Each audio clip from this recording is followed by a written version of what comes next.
வணக்கம் புளிய மரத்தினை நண்பர்களே. இன்று நம்முடைய காணொளியில் அமெரிக்காவின் வட கரோலினா மாகாணத்தின் முக்கிய நகரமான ஷார்லட்டை பற்றி பார்க்க போகிறோம். இந்த காணொளியில் இந்த நகரம் எப்படி உருவாகியது, இங்கிலாந்து அரசி ஷார்லட்டுக்கும் இந்த நகரத்திற்கும் என்ன தொடர்பு, அமெரிக்காவின் விடுதலை இந்த நகரத்திலிருந்து தொடங்கியதா, இந்த நகரத்தின் மையத்தை ஏன் அப்டவுன் என்று அழைக்கிறோம், இந்த நகரத்தின் மையமான இண்டிபெண்டன்ஸ் ஸ்கொயரின் முக்கியத்துவம் போன்றவற்றை பார்ப்போம். நீங்கள் பார்ப்பது தாமஸ் போக் சொல்ல டாக்டர் எஃப்ரைன் பிரிவார்ட் மெக்லெர்மண்ட் இண்டிபெண்டன்ஸ் பிரகடனத்தை எழுதி கொண்டிருக்கிறார். இதுதான் பின்னாளில் அமெரிக்க சுதந்திரத்தின் முதல் சுதந்திர பிரகடனமாக கருதப்படுகிறது. நீங்கள் இங்கு பார்ப்பது த பெக்லர் மியூசியம் ஆஃப் மாடர்ன் ஆர்ட் எனப்படும் நவீன கலைகளின் அருங்காட்சியகமாகும். இந்த அருங்காட்சியகத்திற்கு முன்னால் உள்ள த ஃபயர்பேர்ட் என்பது கண்ணாடிகளால் செய்யப்பட்ட ஒரு சிலை. இதை விளையாட்டிற்காக டிஸ்கோ சிக்கன் என்றும் அழைக்கிறார்கள். இந்த அருங்காட்சியகத்திற்குள் நாம் பிகாசோவின் ஓவியத்தை கூட பார்க்கலாம்.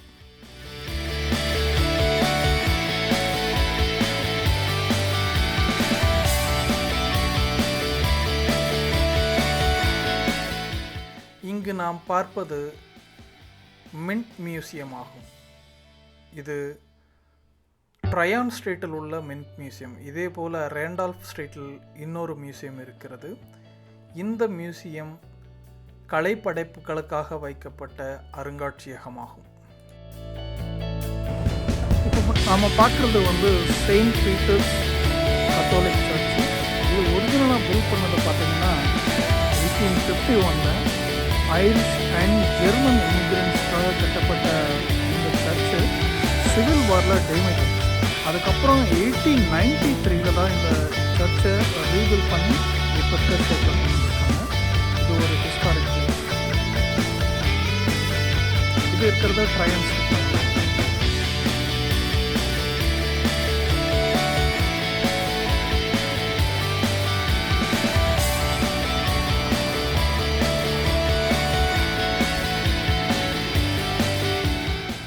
தி கிரீன் என்ற இடத்திற்கு அருகில் உள்ள இந்த சிற்பம் வாழ்க்கை ஒரு திறந்த புத்தகம் என்று நமக்கு உணர்த்துவதற்காகவே.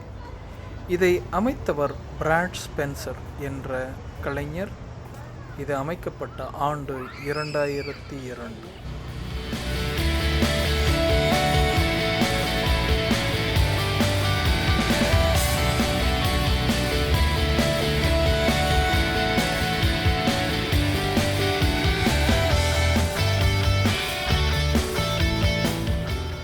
இப்பொழுது நீங்கள் பார்ப்பது லேட்டா ஆர்கேட் என்ற கட்டிடம். இது வெளியிலிருந்து பார்ப்பதற்கு நமக்கு ஒரு கடையை போன்று தோன்றும். ஆனால் உண்மையில் இதற்குள்ளே ஆலே என்று சொல்லப்படும் குறிப்பிடத்தக்க ஒரு உணவகங்களின் கூடம் இங்கு உள்ளது. இதை பெரும்பாலான சுற்றுலா பயணிகள் கவனிக்க தவறிவிடுவார்கள். நீங்கள் கதவை திறந்து உள்ளே வந்தால் இதனுடைய அமைப்பு உங்களுக்கு ஆச்சரியமூட்டும். பல்வேறு உணவகங்கள் இங்கு உள்ளதால் அருகில் பேங்க் ஆஃப் அமெரிக்கா ஸ்டேடியம் அல்லது கரோலினா பேந்தர்ஸில் விளையாட்டு போட்டிகள் நடக்கும்போது மக்கள் இங்கு அமர்ந்து தொலைக்காட்சியில் அந்த விளையாட்டை பார்த்து கொண்டே உணவு மற்றும் மது அருந்தி அந்த விளையாட்டை ரசிப்பார்கள்.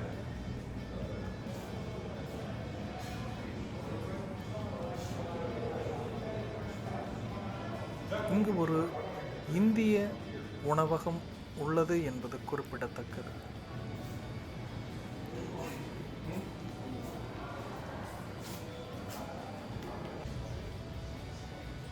இது அந்த கதவுகளின் வழியாக வெளியே வந்தால் நீங்கள் பார்க்கும் ஒரு காட்சி. இது ஆலே என்று அழைக்கப்படுகிறது.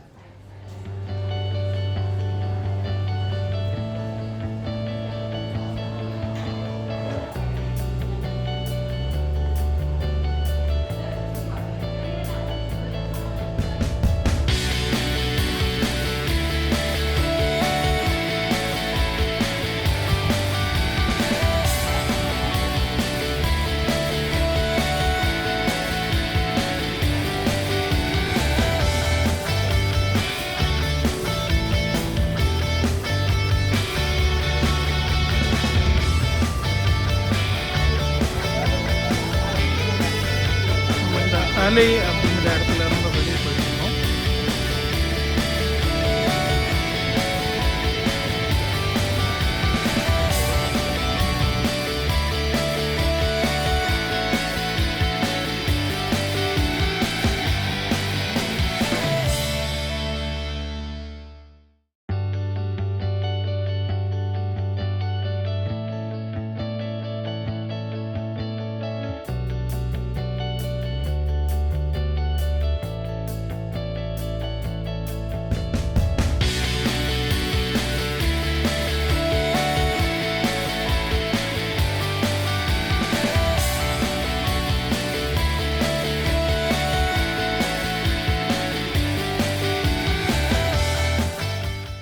இங்கு நீங்கள் பார்ப்பது லிபர்ட்டி ஹால் இருந்த இடம்.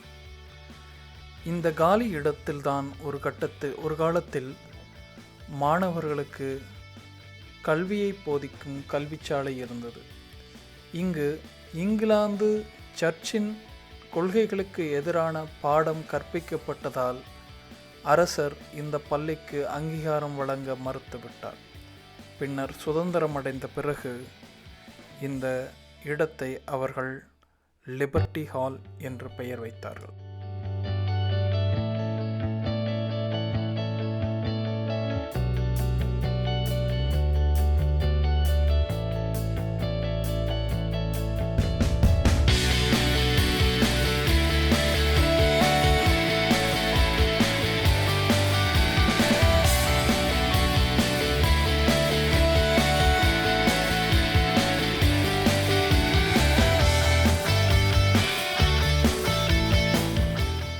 நார்த் கரோலினாவின் பழமையான வானொலி நிலையம் இருந்த இடம் இது. இங்கிலாந்திடமிருந்து சுதந்திரத்தை அறிவித்துக் கொண்ட அமெரிக்கர்களை கட்டுப்படுத்த கார்ன்வாலிஸ் தலைமையில் இங்கிலாந்து அரசு ஒரு படையை அனுப்பியது. அவர்கள் வாக்ஸாவில் இருந்து வடக்கு நோக்கி ஷார்லட்டை 1780 செப்டம்பர் 26 அடைந்தார். இதற்கு முன்னர் அவர்கள் தெற்கு கரோலினாவில் இருந்த சார்லஸ்டன் நகரத்தை கைப்பற்றி வெற்றி அடைந்திருந்தார்கள். அந்த வெற்றியின் திமிருடன் அவர்கள் தொடர்ந்து வடக்கு நோக்கி பயணமாகி சார்லட் நகரை வெற்றியடைய வந்தார்கள். ஆரம்பத்தில் டேவிஸ் என்பவர் தலைமையிலான அமெரிக்க குழு ஒரு எதிர்ப்பை காட்டியிருந்தது. அந்த எதிர்ப்பை மீறி கார்ன்வாலிஸ் இந்த நகரை கைப்பற்றி சுமார் 16 நாட்கள் தன்னுடைய கட்டுப்பாட்டில் வைத்திருந்தார். அதற்கு பின் இந்த அமெரிக்க புரட்சி படையினர் பல்வேறு பகுதிகளில் இருந்து இந்த இங்கிலாந்து படைகளின் மீது தாக்குதல் தொடுத்திருந்தார்கள். அதன் பின்னர் கார்ன்வாலிஸ் இவர்களின் தாக்குதலை தாக்குப்பிடிக்க முடியாமல் பின்வாங்கி தெற்கு நோக்கி நகர்ந்தார். நீங்கள் பார்ப்பது அந்த சண்டை நடந்த இடம். இந்த சண்டைக்கு பிறகு கார்ன்வாலிஸ் ஷார்லட் புரட்சியாளர்களை ஹார்னட்ஸ் நெஸ்ட் என்று அழைத்திருந்தார். அதாவது குளவிக்கூடு என்று அழைத்திருந்தார். குளவிக்கூட்டை போல இந்த புரட்சியாளர்கள் தொடர்ந்து தனது படைகளை தாக்கி தோல்வியுறச் செய்தார்கள் என்று அவர் குறிப்பிட்டிருந்தார். பின்னகர்ந்த கார்ன்வாலிஸ் பின்னர் தனது கவனத்தை வர்ஜீனியாவுக்கு திருப்பினார். அங்கு அவர் யார்க்ஸ்டவுனில் தனது படைகளை பலப்படுத்த முயன்றார். ஆனால் பிரெஞ்சு கடற்படை மற்றும் அமெரிக்க படைகளின் ஒருங்கிணைந்த தாக்குதலால் சூழப்பட்டு இறுதியாக யார்க்ஸ்டவுனில் கார்ன்வாலிஸ் அமெரிக்க படைகளிடம் சரணடைந்தார். இங்கு நீங்கள் கவனிக்க வேண்டியது, முன்னர் இங்கிலாந்து படைகள் பிரெஞ்சு படைகளுடன் சண்டையிட்டு சில பகுதிகளை கைப்பற்றியிருந்தது. அதற்கு பழிவாங்கும் நடவடிக்கையாக பிரெஞ்சு படைகள் அமெரிக்க புரட்சி படைகளுக்கு உதவி இங்கிலாந்து படைகளை தோல்வியடைய செய்தது என்பது குறிப்பிடத்தக்கது. சரி, இப்பொழுது அப்டவுன் என்று பெயர் வர காரணம் என்பதை பார்ப்போம். இப்போது இருக்கும் சார்லட்டின் மைய பகுதியானது ட்ரேட் ஸ்ட்ரீட் மற்றும் ட்ரையான் ஸ்ட்ரீட் என்று சொல்லப்படும் 2 பழைய பெரும் வழிகளை உள்ளடக்கியதாகும். இந்த வழிகள் உயரமான பகுதி, அதாவது சுகர் கிரீக் மற்றும் இர்வின் கிரீக் ஆகியவற்றின் நடுவே அமைந்த ஒரு ரிட்ஜ் ஆகும். இந்த பகுதிகளை சுற்றி பின்னாளில் இந்த நகரம் உருவானதால் இந்த பகுதியை அப்டவுன் என்று அழைக்கிறார்கள். பிரிட்டிஷ் ராயல் கவர்னராக இருந்த வில்லியம் ட்ரையான் அவர்களின் பெயரால் இந்த ட்ரையான் ஸ்ட்ரீட் அழைக்கப்படுகிறது. ட்ரேட் ஸ்ட்ரீட் என்பது அமெரிக்க பூர்வக்குடி மக்களான கட்டாபா மக்கள் மற்றும் இதர பூர்வக்குடி மக்கள் பயன்படுத்திய வணிக பெருவழி என்பதால் அது ட்ரேட் ஸ்ட்ரீட் என்று அழைக்கப்படுகிறது. இந்த 2 சாலைகளும் இணையும் பகுதி இண்டிபெண்டன்ஸ் ஸ்கொயர் எனப்படுகிறது. இதுவே சார்லட் வரலாற்றின் முக்கியமான பகுதி.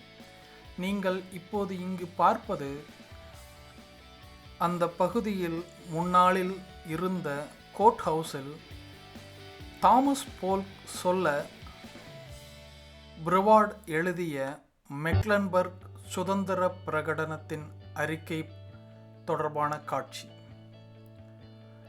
இதனாலேயே இந்த பகுதி இண்டிபெண்டன்ஸ் ஸ்கொயர் என்று அழைக்கப்படுகிறது. இது தொடர்பான ஒரு நினைவு சின்னத்தை இங்கு நீங்கள் காணலாம். இந்த சதுக்கத்தின் 4 மூலையிலும் 4 சிலைகளை நீங்கள் பார்க்க முடியும். ஒவ்வொரு சிலையும் இந்த நகரத்தின் முக்கியமான கூறுகளை நமக்கு உணர்த்தும் வகையில் அவை அமைக்கப்பட்டுள்ளன. ஒன்று, தங்கம் கிடைத்து அதை வெட்டி எடுத்து பேனிங் செய்த காட்சியை காணலாம். இன்னொன்று போக்குவரத்து, இன்னொன்று தொழில்துறை மற்றும் 4வதாக எதிர்காலம், ஒரு தாய் மற்றும் குழந்தை இருப்பது போன்ற சிலையை வடிவமைத்திருப்பார்கள்.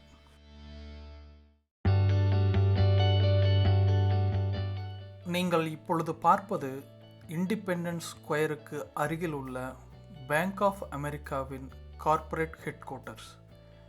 இது இந்த நகரத்தின் மிக உயரமான கட்டடம் என்பது குறிப்பிடத்தக்கது. ஆரம்பத்தில் இது நேஷனல் பேங்க் என்ற ஒரு வங்கியின் தலைமையகமாக இருந்தது. பின்னர் கலிஃபோர்னியாவைச் சேர்ந்த பேங்க் ஆஃப் அமெரிக்கா இதை வாங்கி இங்கு தன்னுடைய கார்ப்பரேட் ஹெட் குவார்ட்டர்ஸை மாற்றிக்கொண்டது. இங்கு இந்த வங்கிக்கு பல்வேறு அலுவலகங்கள் உள்ளது. அதில் இந்த அலுவலகம் குறிப்பிடத்தக்க ஒன்று. இந்த கட்டிடம் 871 அடி உயரம் கொண்டது. இதில் 60 மாடிகள் உள்ளது. ஷார்லட்டை உருவாக்கியவர்களின் நினைவாக இந்த கட்டிடத்திற்கு கீழே உள்ள ஃபவுண்டர்ஸ் ஹால் என்ற கட்டிடம் அமைக்கப்பட்டுள்ளது.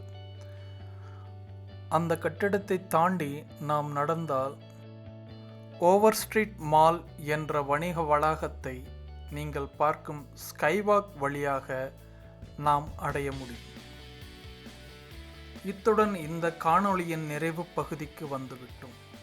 இந்த காணொளி உங்களுக்கு பிடித்திருந்தால் காணொளிக்கு லைக் செய்யவும், நமது சேனலுக்கு நீங்கள் சப்ஸ்கிரைப் செய்யவில்லை என்றால் மறக்காமல் சப்ஸ்கிரைப் செய்துவிடவும். மேலும் இந்த காணொளி உங்களுடைய நண்பர்களுக்கு உதவியாக இருக்கும் என்றால் இந்த காணொளியை ஷேர் செய்யவும். உங்களது கருத்துக்களை கீழுள்ள கமெண்ட் செக்ஷனில் பதிவு செய்தால் அது எங்களுக்கு மேலும் ஊக்கம் மற்றும் எங்களுடைய சிறிய தவறுகளை சரி செய்து கொள்ள உதவும். அடுத்த வீடியோவில் ஷார்லட்டின் வரலாற்றை தொடர்ந்து பார்ப்போம். அதுவரை எங்களுடன் இணைந்திருங்கள். நன்றி.